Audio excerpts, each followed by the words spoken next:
آپ ہمارے ساتھ ہی رہیے گا۔ سینئر اینکر پرسن آسما شیرازی صاحبہ نے ہمیں جوائن کیا ہے۔ آسما صاحبہ، سپریم کورٹ کے جسٹس منصور علی شاہ نے استعفیٰ دیا ہے اور جسٹس اطہر من اللہ کے استعفے کی بھی اطلاعات سامنے آئی ہیں، کیسے دیکھتی ہیں آپ اس تمام تر صورتحال کو؟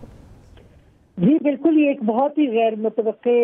صورتحال اس وقت بن گئی ہے۔ گو کہ اس کی توقع کی جا رہی تھی اور یہ ایکسپیکٹ کیا جا رہا تھا کہ منصور علی شاہ صاحب کے لیٹر کے بعد جو کہ انہوں نے لکھا تھا پرسوں، اس کے بعد سے یہ خبر تھی کہ وہ ریزائن کر سکتے ہیں اور فائنلی آج انہوں نے ریزائن کیا ہے۔ اسی طرح سے اطہر من اللہ صاحب نے بھی اپنا جو استعفیٰ ہے وہ بھی پیش کر دیا اور اطلاع ہے کہ کچھ ہائی کورٹ کے جج صاحبان بھی امکان ہے کہ وہ مستعفی ہو سکتے ہیں۔ تو ظاہر ہے کہ پوری طرح سے جو اسٹرکچر چینج ہوا ہے اور کانسٹیٹیوشنل کورٹ بنی ہے، اور اس کے ساتھ ساتھ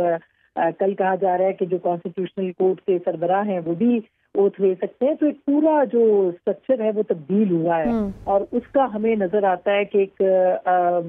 جسے کہنا چاہیے احتجاجاً، اور اس کا ایک فیڈ بیک ہمیں نظر آتا ہے، اس کا ایک رد عمل ہے جو کہ نظر آیا ہے۔ اور اس سے پہلے بھی یہ اختلافات موجود تھے۔ سپریم کورٹ جو ہے وہ دو حصوں میں ڈیوائیڈڈ تھی اور آپ نے دیکھا کہ کل بھی ایک پٹیشن جو تھی وہ دائر کی گئی تھی، اور اب کل فل کورٹ اجلاس جو ہے اس کا بھی وہ بھی بلایا گیا تھا، مگر اب اس فل کورٹ سے پہلے یہ جو معاملات ہیں وہ سامنے آ گئے ہیں۔ ظاہر ہے کہ یہ اب موجود نہیں ہوں گے جج صاحبان، اور ایک بہت طویل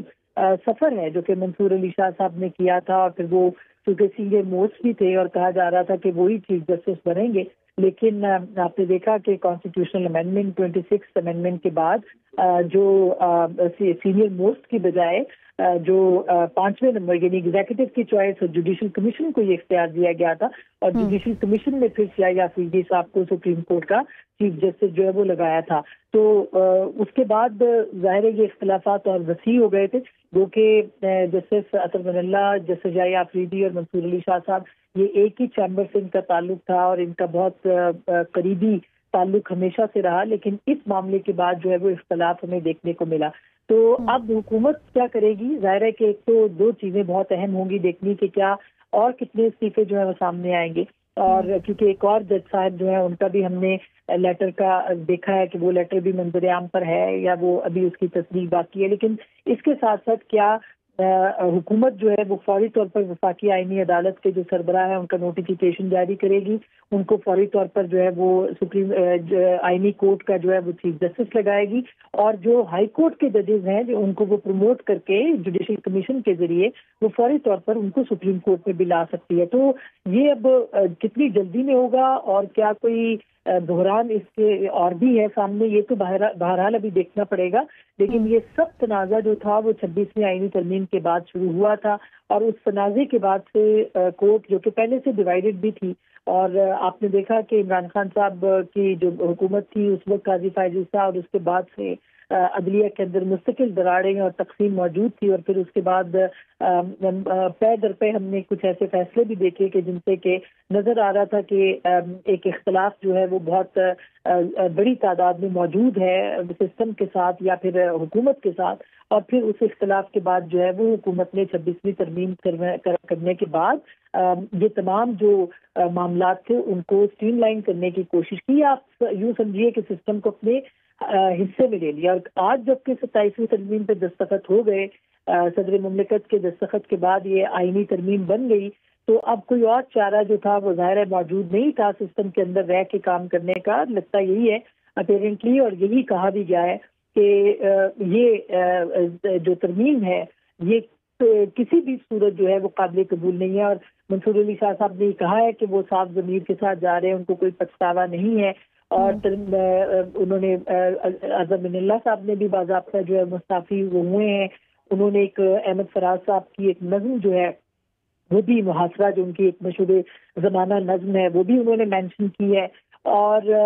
یہ سب جو ہے وہ ایک اسٹرکچرل چینج کے بعد اب یہ سب کچھ دیکھنے کو ملا ہے۔ اور جسٹس اطہر من اللہ صاحب نے تو یہ بھی کہا ہے کہ جس آئین کے تحت انہوں نے حلف لیا تھا وہ آئین ہی اب سرے سے موجود نہیں ہے، اس لیے وہ اس کو جو ہے وہ اس کے خلاف جاتے ہوئے وہ اس مستعفی ہو رہے ہیں۔ اب سوال یہ ہے کہ جو کہ سب سے زیادہ امپورٹنٹ ہوگا وہ یہ ہوگا کہ کیا ظاہر ہے کہ آئینی ترمیم کا اختیار صرف پارلیمنٹ کو ہے، کسی اور ادارے کو نہیں ہے، کسی اور جماعت کو نہیں ہے۔ اب یہ ترمیم جو ہے یہ ہوئی ہے پارلیمنٹ کے اندر اور 2/3 اکثریت کے ساتھ. 2/3 اکثریت کے بعد ظاہر ہے بہت سارے لوگ اس کی لیجیٹمیسی کو چیلنج کریں، مگر اگر دیکھا جائے تو 18 کے الیکشن کے بعد بھی وہی لیجیٹمیسی تھی جو چیلنج ہو رہی تھی، اور ابھی بھی اسی لیجیٹمیسی کو جو ہے وہ چیلنج کیا جا رہا ہے. اور دوسری جانب آپ دیکھیے کہ یہ جو ایک سسٹم تھا کینیا میں، دو ایکسٹریمز نظر آتی تھی. ایک طرف وہ ایکسٹریم تھی جس میں کہ عدلیہ جو ہے وہ ایگزیکٹو کا کام کرتے ہوئے دکھائی دے رہی تھی، اور ابھی ایک اور ایکسٹریم ہے جس میں کہ ایگزیکٹو عدلیہ کو جو ہے وہ ڈومینیٹ کرتی ہوئی نظر آ رہی ہے. تو ظاہر ہے کہ ایک سسٹم جو ہے وہ امبیلنس ہوا ہے. اس سسٹم کے توازن کے واسطے اب دیکھتے ہیں کہ حکومت کا رد عمل کیا ہوتا ہے، وہ کتنی جلدی جو جج صاحبان ہیں ان کو کتنی جلدی وہ سامنے لاتے ہیں، ان کا کس طرح سے وہ فیصلہ کرتے ہیں، اور کس طرح سے کون اب جو ہے وہ جوڈیشل کمیشن کے ذریعے اپوائنٹ ہوگا ججز کے طور پہ. اور بائی دا ٹائم محسوس یہ ہو رہا ہے کہ اسلام آباد ہائی کورٹ کے اندر بھی جو ہے وہ صورتحال اس طرح کی دیکھنے کو مل سکتی ہے. آسما صاحبہ، اطلاعات ہیں کہ مزید اور بھی استعفے سامنے آ سکتے ہیں، تو اگر یہی سلسلہ جاری رہا تو عدالتی نظام کس طرح سے متاثر ہو سکتا ہے؟ دیکھیے، عدالتی نظام تو سچ